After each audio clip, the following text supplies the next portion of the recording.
তোমার সাজানো ব্রাইডটিকে যখন মা লক্ষ্মী, মা অন্নপূর্ণা বা পার্বতীর সঙ্গে তুলনা করা হয়, কিরকম লাগে, মানে কতটা খুশি হও তোমরা, সেটা প্রত্যেকটা মেকআপ আর্টিস্টরা রিলেট করতে পারবে। কাজের শেষে পারিশ্রমিক তো আমরা অবশ্যই নিই, কিন্তু এই মানে এই কমপ্লিমেন্টগুলো আমাদের কাছে উপরি পাওনা হয়ে আসে। মানে সত্যিই ভীষণ ভীষণ মনটা ভালো হয়ে যায় তখন। সারাদিনের যে দাঁড়িয়ে থাকা বা কাজ করার যে ক্লান্তিটা অনেক অনেক গুণ কমে আসে। হ্যালো এভরিওয়ান, এটা ছিল একটা মেকআপের ভিডিও, মানে একটা ব্রাইডালের ভিডিও, যেটা ছিল রিশরা লোকেশন। এই দিদিকে আমি আগেও সাজিয়েছিলাম, মানে ওনার এঙ্গেজমেন্টে সাজিয়েছিলাম। আর আগেই বলে রাখি, দিদি কিন্তু ভীষণ ভীষণ খুঁতখুঁতে একজন মানুষ। মানে যতক্ষণ উনি নিজেকে আয়নায় দেখে যদি খুব সুন্দর লাগে, ততক্ষণে উনি স্যাটিসফাইড হয় না। যতটা ওনার বাড়ির বা কাছের লোক কেউ এসে যতক্ষণ না বলবে ওনাকে, উনি কিন্তু ততক্ষণে মানে একটু খুঁতখুঁত ভাব থেকেই যায় ওনার মধ্যে। তো এখানে জেনে নাও যে দিদির কিরম কিরম চাইছিলেন আমার থেকে। ফোলানো নয়, বেশি ফোলানো না, আর ব্লাশটা একটু কম দেবে, আমার যেটা স্কিন টোন সেই অনুযায়ী রাখবে। আর চোখটা যদি হয় একটু টানা, আচ্ছা, আর লিপস্টিকটা খুব বেশি লাল না, যেন দূর থেকে দেখে ভালো লাগে ওরকম একটা। আর কলকাটা সরুর মধ্যে হলে, মানে এবার তুমি যেটা দেখবে যেটা ঠিক লাগবে সেটা। ঠিক আছে, চলো তাহলে দেখা যাক। একদম।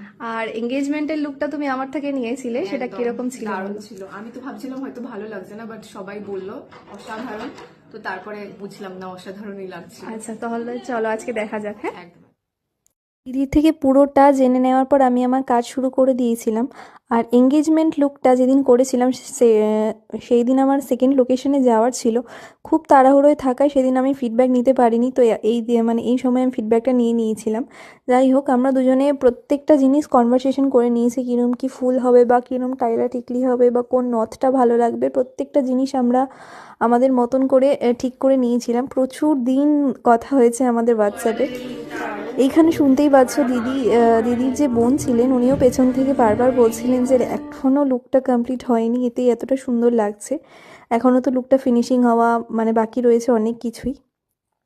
যাই হোক, আমরা কিন্তু প্রত্যেকটা জিনিস দিদির অ্যাকর্ডিং করার চেষ্টা করেছি। দিদি ব্লাশটা একটু কম চেয়েছে, তো সেরকমই করার চেষ্টা করেছি। আর আরেকটা কথা বলে রাখা, দিদি কিন্তু একদম অন টাইম ছিল, মানে আমি যেই টাইমে দিয়েছি তার আগে থেকেই দিদি রেডি হওয়া ছিল। এই জিনিসটা আমি প্রত্যেককে বলে রাখি সব সময়, যে এই জিনিসটা মেনটেন করলে কিন্তু কোনো সমস্যা হয় না, কোনো রকম তাড়াহুড়ো করতে হয় না। আফটার অল তোমাদেরই লুক ভালো আসবে।